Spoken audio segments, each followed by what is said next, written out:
Hey guys, Ricardo here and welcome to another blog tech tips. In today's tutorial guys, I have here the Samsung TV and I'll be showing you how to use the remote app on your device. And as you can see here, this is the remote app.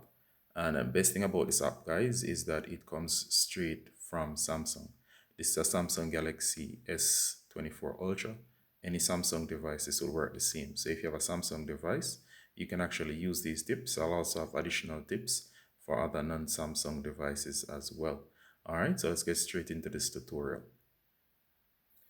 All right, guys. So as I was saying earlier, this TV in the background is a Samsung TV, and I'll be showing you how to get the remote app for your TV. So if in case you want to use your smartphone as a remote, or maybe you have lost the remote and you do not want to replace it, you can actually use these tips on any Samsung TV. All right, so of course, this is my remote, but let's say, for example, it's lost, or let's say it's broken. All right, so what you can do, it's very easy. Now, these Samsung phones, such as the Ultras or any Samsung phone, they have a built-in feature that you don't even have to download. It's built into the phone that will allow your TV to connect with your phone, that your phone can be used as a remote. Now, do note, you need to be connected on the TV to the same network as the phone. So go ahead and make sure that your phone and your TV is connected to the same Wi-Fi. All right, so the next thing you're gonna do guys is to swipe down, and once you swipe down guys, you're gonna make sure that you come to this section right here. Now as you can see, mine is already set up. As you can see, it says 32 FHD, which is the TV in the background here. And if it says smart things here, device control, so go ahead and tap smart things device control. If it's the first time you're actually using the device, what's going to happen is that you're going to have to agree to the terms. So go ahead and agree to the terms. Next, it's going to scan, and then you're going to see your TV. As in my case, 32 FHD. It's going to bring up the TV in question. Of course, already I have one here. It says my home. So as you can see, smart things, I can open the app. And as you can see right here, it's showing you all the smart devices. All right, so as you can see here, it says living room, and it's basically showing you a layout of the house. You can set all your smart devices here. One of them is a TV. Now it's gonna detect your TV. You're gonna go ahead and tap it, and then of course it's gonna add the TV as a device on here. Now it works flawlessly. For example, I can turn off the TV. You see in the background of the TV is turned off, so it does work. All you gotta do is set it up, and then allow it on the TV when it asks that your device wants to control it. All right, let me just show you around the app. So if you go into the app itself, let me tap, you'll see here it might ask for some permissions. I'm not gonna allow this one. I'm gonna cancel here, and as you can see, it shows the TV remote. Just now you saw the remote. All right, so as you can see here, it shows the apps, it shows the games that are on the TV. So all the apps are front and center. And of course, again, it shows remote here.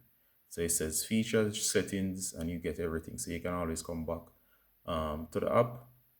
And of course, I can easily bring up the remote itself or go into the full settings. All right.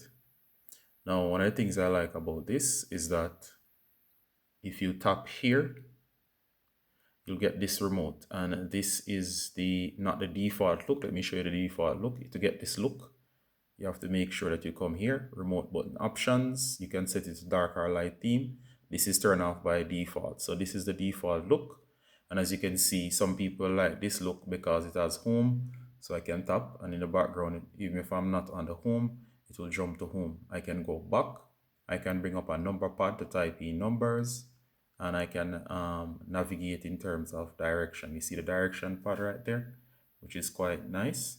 So if I wanted to, I could move back and forth, and I can hit the OK button. I can move channels.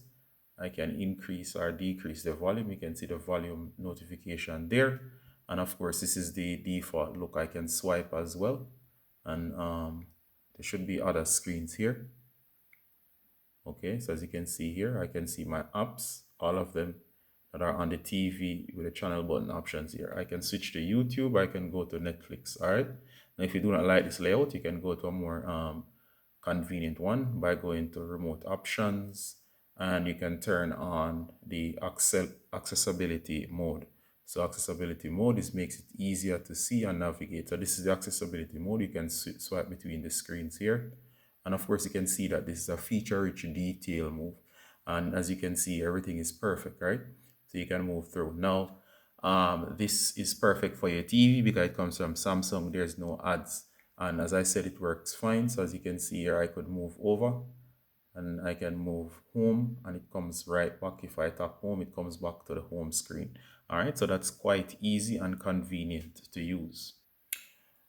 All right, so the process to add your TV is very easy. As I said, as long as they're on the same network and you tap on the option, it will bring up your TV, it will auto detect it and you can add it. All right. Now, just in case that one is not working for you and you're on another type of device, you can actually download from the Google Play Store a third-party TV remote. Now, I'll actually show you one. This one I found to work. It's called Samsung. I'm not sure the full name, but I should be able to find it in the Play Store. Now, before I proceed, do note I'm not affiliated with this remote. I'm simply went to the store, search for Samsung TV remote, and this one came up.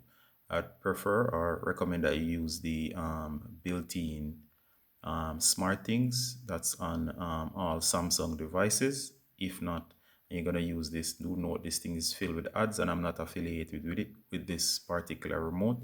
I simply use it. It does work. However, as I said, it's filled with ads. You'll see what I mean in a minute. All right. So if we go ahead and launch the app, this is what it looks like.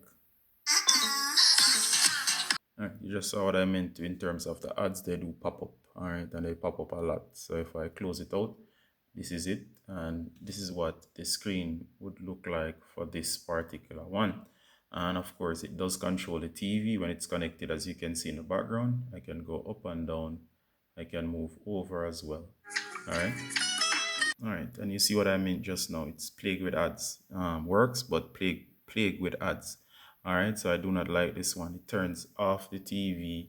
It does a number of stuff, and of course, I won't go through all of the everything. As you can see, some of the main functions, volume up and down.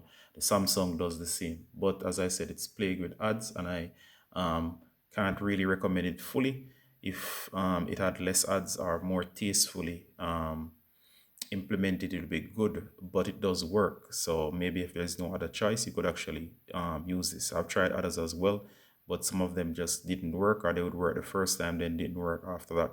So my recommendation is that you stick to the one that's a part of the Samsung suite, which is the Smart Things app. It works fine, and of course, it should not give you any trouble and no ads. All right, so I'm going to end the tutorial here. Do hope this was useful. If you have any questions, please ask them below. As always, Ricardo from Blog Tech Tips. Saying bye until next time. Bye.